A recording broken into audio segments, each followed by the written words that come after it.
ऐसा स्कूल द्वारा चालू किए गए ऑनलाइन क्लास में सभी विद्यार्थियों का स्वागत है। संस्कृत कक्षा 9 और है ये कारक। क्या है? कारक। कारक में मैं आप लोगों को संप्रदान कारक, संप्रदान कारक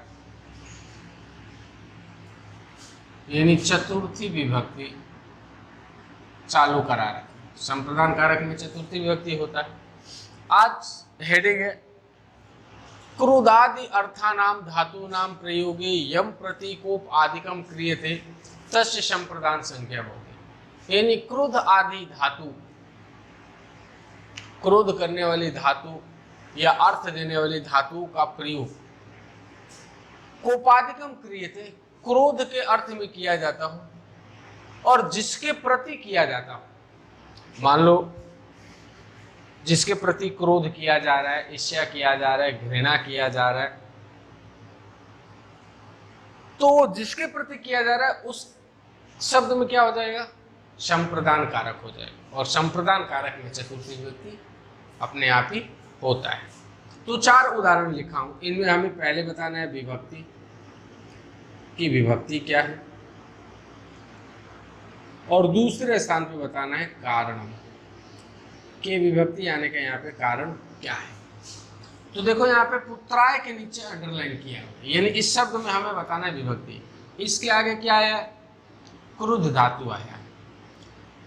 क्या है? क्रुद्ध धातु। तो क्रुद्ध धातु के योग में कौन सी विभक्ति का प्रयोग होता है?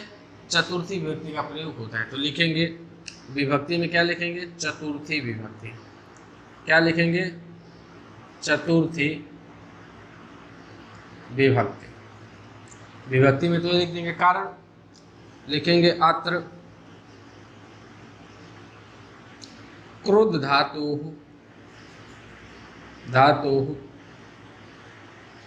प्रयोग वर्तते। यहाँ पे क्रुद्ध धातु का प्रयोग है। इत्यत्र कारणात्, इस कारण से, अत्र यानी यहाँ, चतुर्थी विभक्ति प्रयोग वर्तते। यानी यहाँ पे क्रुद्ध धातु का प्रयोग हुआ है, इस कारण से यहाँ चतुर्थी विभक्ति है, क्योंकि क्रुद्ध धातु के योग में चतुर्थी विभक्ति का प्रयोग किया जाता है। दूसरा यहाँ दिया, इसमें भी हमें बताना है विभक्ति। पहला काम है बताना विभक्ति, दूसरा काम है बताना कारण की विभक्ति क्या है और कारण क्या है। निरुपाय शब्द के नीचे अंडरलाइन।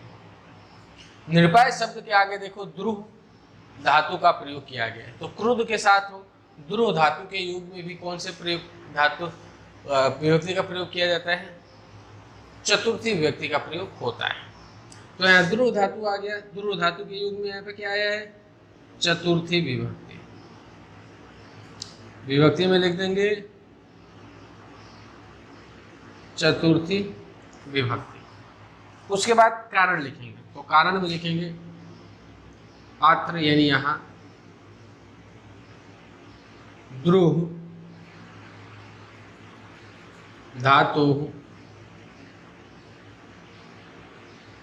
प्रयोग वर्तते। यहाँ पे द्रुह धातु का प्रयोग है। इत्यत्र कारणात्,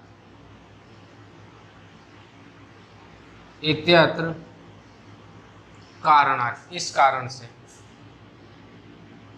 इस कारण से, अत्र यानी यहाँ, चतुर्थी विभक्ति प्रयोग वर्तते।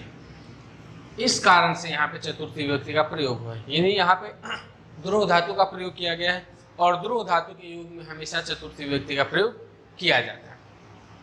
अगला दिया है दुर्जन सज्जना इष्यति, यानी दुर्जन आप ये कहते हैं कि दुष्ट व्यक्ति सज्जनों से क्या कहता है, ईर्ष्या करता है। तो घृणा करने के योग में भी चतुर्थी विभक्ति का प्रयोग किया जाता है।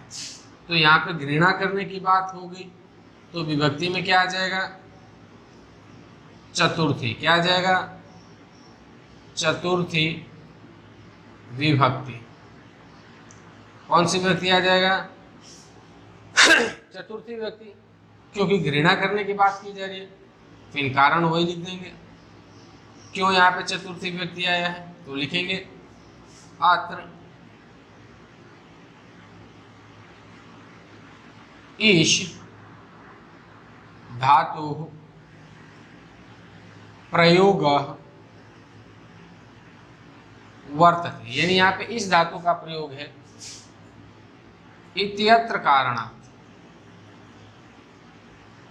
इत्यत्र कारणात् अत्र यानी यहाँ चतुर्थी विभक्ति प्रयोग वर्तते, चतुर्थी विभक्ति प्रयोग वर्तते। इस कारण से यहाँ पे चतुर्थी विभक्ति का प्रयोग है।